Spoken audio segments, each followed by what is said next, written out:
निफाड शहरात वाढती वाहन संख्या, लग्नसराईचा हंगाम आणि मुख्य चौकांवरील विस्कळीत वाहतुकीमुळे ट्रॅफिकची गंभीर समस्या निर्माण झाली आहे. विशेषतः नाशिक चौफुली आणि उगाव चौफुली इथं तासनतास वाहनांच्या रांगा लागत असून नागरिकांना मोठा मनस्ताप सहन करावा लागतोय.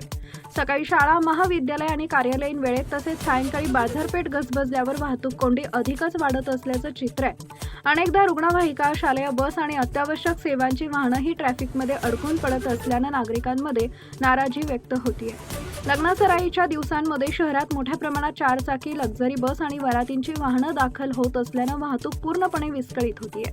काही वेळा नागरिकांना 1 ते 1.5 तास ट्रॅफिकमध्ये अडकून बसावं लागत असल्याचं सांगितलं जातंय.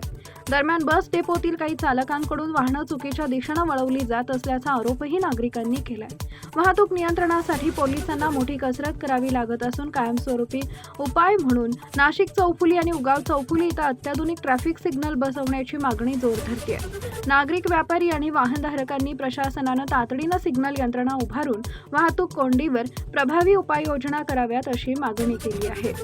टाइम्स ऑफ महाराष्ट्रसाठी नाशिक जिल्हा प्रतिनिधी योगेश कर्डिले यांचा रिपोर्ट.